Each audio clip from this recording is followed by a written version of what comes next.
अस्सलामुअलैकुम, मैं हूं अंसार सत्ती और आप देख रहे हैं PDTV। ईद के 2-3 दिन भी काफ़ी सारी डेवलपमेंट्स हुई हैं, उन पर बात करेंगे। लेकिन सबसे पहले एक अफसोसनाक वाक़े से इस वीलॉग का आगाज़ करेंगे। स्वात में एक अफसोसनाक वाक़या हुआ जब स्वात के इलाके कबल में CTD के थाने में 2 धमाके हुए, जिसके नतीजे में 12 पुलिस एहलकार शहीद हुए और 58 ज़ख्मी।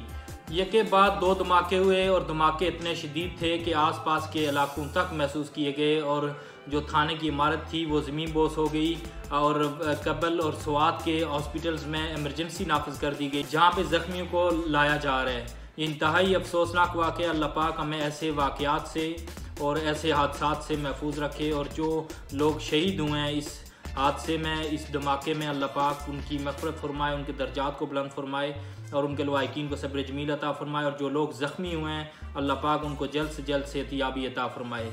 अब नाज़रीन बात करेंगे पाकिस्तान में होने वाली पॉलिटिकल डेवलपमेंट्स इन पिछले 2-3 रोज़ में। और सबसे पहले बात करेंगे ऑडियो लीक पे, जो कि chief justice of Pakistan Umar Ata Bandial की सास की और तहरीक इंसाफ के वकील ख्वाजा तारिक नईम की बेगम के दरमियान ऑडियो लीक हुई है। वो ऑडियो आप सब लोगों ने सुन ली होगी और उसमें जो गुफ्तगू हुई उसका लुब्बे लबाब ये है कि सुप्रीम कोर्ट ऑफ पाकिस्तान की जानिब से कुछ ऐसा फ़ैसला आए कि जिसके नतीजे में पंजाब में इलेक्शंस हों या पूरे पाकिस्तान में जल्द से जल्द इलेक्शंस हो जाएं।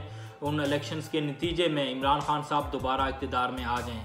अगर ये नहीं हो सकता तो फिर कोई ऐसा फ़ैसला आए, इतने हालात ख़राब हों कि पाकिस्तान में खुदा न खास्ता माशाल्लाह लग जाए। तो ये तासर तो पहले ही आम था कि जजेस इन्फ्लुएंस होते हैं अपनी फैमिलीज से और उनकी फैमिलीज़ तहरीक इंसाफ से तल्लक़ रखती हैं और उनकी फैमिली के इन्फ्लुएंस में वो काफ़ी सारे सियासी फ़ैसले पीछे दे चुके हैं। ये तासर पाया जाता था जो मुस्लिम लीग नून और दूसरी सियासी पार्टीज़ हैं उनमें।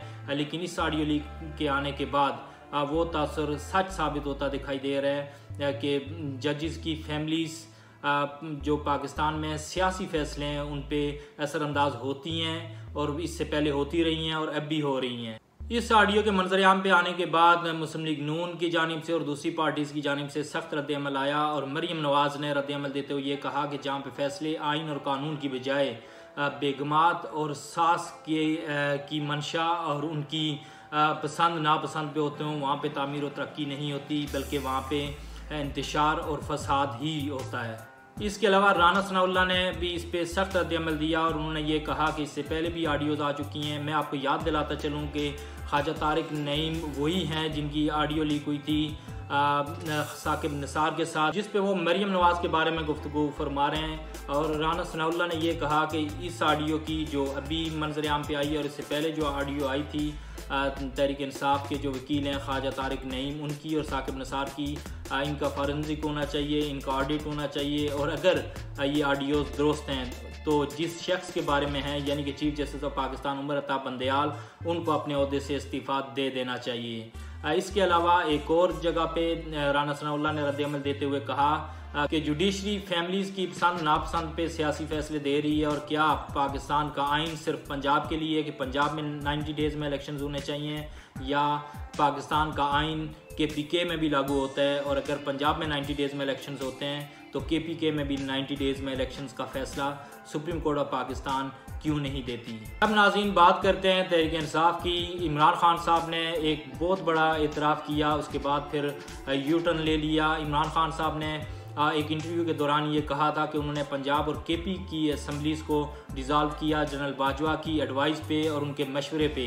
और जनरल बाजवा ने उन्हें कहा था कि अगर आप ये 2 असम्बलीज़ को डिज़ाल्व कर देते हैं तो कौमी असम्बली को डिज़ाल्व कर देगी जो PDM की हुकूमत है, तो इस तरह आप इलेक्शंस के लिए जा सकते हैं। लेकिन फिर बाद में तहरीक इंसाफ के ऑफिशियल अकाउंट से ये बताया गया कि वो इमरान खान साहब ने ये नहीं कहा कि जनरल बाजवा के मशवरे पे उन्होंने KP और पंजाब की असम्बलीज़ को डिज़ाल्व किया, बल्कि वो एक सियासी हिकमत अमली थी और अपनी मर्ज़ी से इमरान खान साहब ने ये डिसीजन लिया।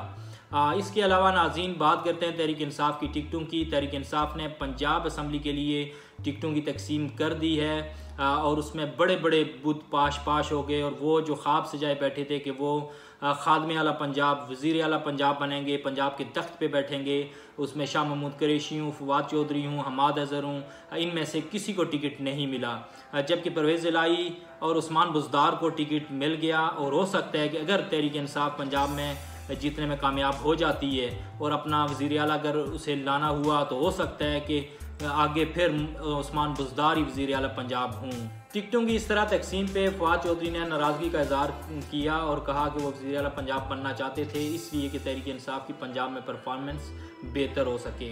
इसके अलावा फैसलाबाद और लाहौर से कुछ ऐसे रहनुमाएँ तहरीक इंसाफ के जो टिकट ना मिलने पर एहतजाज कर रहे हैं और ज़मान पार्क के बाहर अपने कारकुनान और अपने सपोर्टर्स के साथ वो एहतजाज कर रहे हैं कि रिव्यू किया जाए जो टिकट्स तकसीम किए गए हैं और उनको भी पंजाब असम्बली का टिकट मिलना चाहिए। अब आखिर में बात करते हैं नाज़रीन क्रिकेट की। पाकिस्तान और न्यूजीलैंड के दरमियान T20 सीरीज़ खेली गई। 5 मैचों की ये सीरीज़ थी और 4 मैच खेले जा चुके थे। 2 मैच पाकिस्तान ने जीते थे, 1 पाकिस्तान हारा था और 1 बारिश की वजह से ड्रॉ हुआ था। आज T20 का 5वां और आखिरी मैच था। एक ज़बरदस्त मुकाबला देखने को मिला।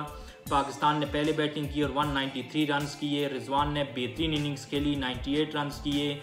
और न्यूजीलैंड की बैटिंग का जब आगाज़ हुआ तो पाकिस्तान ने शुरू में अच्छी बॉलिंग की और 27 पे 3 आउट हो चुके थे, लेकिन उसके बाद बेहतरीन खेली न्यूजीलैंड की टीम और चौथी विकेट के बाद उन्होंने 121 रन्स की पार्टनरशिप की और चैपमैन की बेहतरीन सेंचुरी की बदौलत न्यूजीलैंड ने ये मैच जीतकर T20 की ये सीरीज़ 2-2 से बराबर कर दी। नाज़रीन, आज इतना ही। उम्मीद है कि आपको आज की वीडियो अच्छी लगी। अगर अच्छी लगी है तो लाइक करें, शेयर करें और आपसे दरख्वास्त है अगर आप इस चैनल पे नए हैं तो प्लीज़ इसे सब्सक्राइब कर दें और बेल आइकन ज़रूर प्रेस करें। Until the next time, Allah ने गिबान and keep watching PD TV।